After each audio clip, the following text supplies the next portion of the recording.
हिंदू धर्म में ब्रह्मा और विष्णु पुराण की कई मान्यताएं हैं। पुराणों के मुताबिक माना जाता है कि कलयुग खत्म होने के बाद दुनिया समाप्त हो जाएगी। विष्णु पुराण में ऐसी कई परिस्थितियां लिखी हुई हैं जिनसे पता चल जाएगा कि सृष्टि अपने अंत के करीब है। आइए आपको बताते हैं कि गरुड़ पुराण के मुताबिक जब कलयुग का अंत होगा तो सृष्टि में किस तरह के बदलाव आएंगे।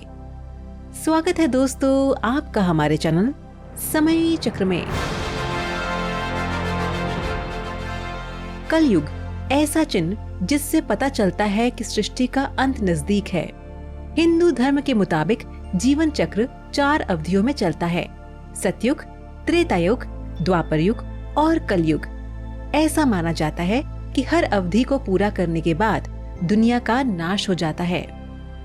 कर्म धर्म का तराजू, इसके अनुसार हर युग में धर्म और कर्म की पवित्रता खत्म होती जाती है। ब्रह्म और विष्णु पुराण के मुताबिक इंसान खुद ही सृष्टि के विनाश का कारण बनेगा। पवित्र त्रिदेव की तस्वीर, हिंदू धर्म के मुताबिक कुछ चीजें पहले से ही तय कर ली गई हैं, जैसे भगवान विष्णु सृष्टि को शुरू और भगवान शिव सृष्टि को खत्म करने का उत्तरदायित्व निभाते हैं। पुराण, ब्रह्म पुराण, विष्णु पुराण और भविष्य पुराण की भविष्यवाणियों से लेकर गरुड़ पुराण के कर्म और उनके परिणाम तक बहुत कुछ हमारे सामने लाया जा चुका है। लेकिन ये भविष्यवाणियां सुनकर शायद आप बिल्कुल चौंक जाएं। कलयुग समय चक्र, बताया जाता है कि कलयुग सबसे आखिरी युग है, इसलिए हमें अपने सभी कर्मों का फल इसी युग में भुगतने पड़ेंगे। जब कलयुग की समाप्ति होगी तो निश्चित रूप से चौंकाने वाली चीजें धरती पर घटित होती रहेंगी। बेमौसम बारिश, आंधी तूफान, जल संकट, ये सब इसका संकेत भी हैं। जीवन काल छोटा होगा।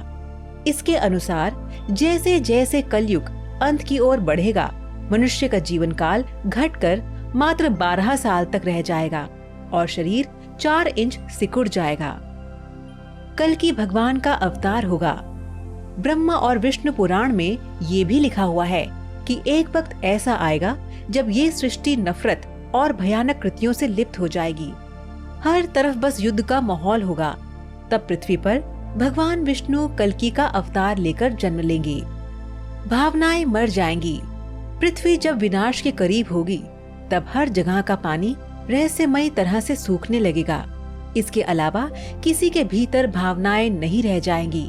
माँ, बाप, गुरु, किसी के लिए भी मनुष्य के दिल में कोई भावना नहीं रहेगी। पैसे का मोह बढ़ जाएगा। लोगों के लिए पैसा इतना जरूरी हो जाएगा कि उसके लिए वो किसी का भी खून करने को तैयार हो जाएंगे। गंगा नदी उल्टी बहेगी। कलयुग के 5000 साल बाद पवित्र गंगा नदी उल्टी बहने लगेगी और वापस वैकुंठ लौट जाएगी। माना जाता है कि कलयुग के 10,000 साल बाद सभी देवी देवता पृथ्वी का पवित्र स्थान छोड़कर जाने लगेंगे। धरती बंजर हो जाएगी। कलयुग का अंत आते आते पृथ्वी पूरी तरह बंजर हो जाएगी। ना धरती पर फिर कोई फसल उग पाएगी और ना ही फूलों से धरती लहलहा पाएगी। पृथ्वी पर रहने वाले जीव जंतु तक निर्जीव हो जाएंगे। मानवता नष्ट हो जाएगी। कलयुग के 20,000 साल बाद मानवता की निर्मम हत्या होने लगेगी। पैसे और सत्ता के लिए माँ बेटे तक एक दूसरे का विनाश का कारण बनने लगेंगे। सभी एक दूसरे के खून के प्यासे हो जाएंगे। आतंकवाद बढ़ता जाएगा। उस समय आतंकवाद अपनी चरम सीमा पर होगा। दुनिया क्रोध और नफरत से जल रही होगी। तब भगवान विष्णु कल्कि अवतार लेकर धरती पर जन्मेंगे। माना जाता है कि वे 1000 हाथी के जोड़ों से भी ज्यादा ताकतवर होंगे और वे पृथ्वी को आजाद कराने में 3 दिन का वक्त लेंगे। 12 सूर्य उगेंगे। कलयुग के आखिरी 5 साल में पृथ्वी पर मूसलाधार बारिश होगी। कलयुग की आखिरी रात सबसे लंबी होगी, जिसके बाद 12 सूरज उगेंगे और तब तक चमकेंगे जब तक वो धरती का सारा पानी सोख नहीं लेते। यहाँ 12 सूर्यों का मतलब पृथ्वी के बढ़ते तापमान से लिया जा सकता है। तो दर्शकों, आज का सवाल आपके लिए ये है कि क्या आप बता सकते हैं कि कल्कि का मतलब क्या होता है? आप इसका जवाब हमें नीचे कमेंट बॉक्स में दीजिए। हमें आपके जवाब का इंतजार रहेगा।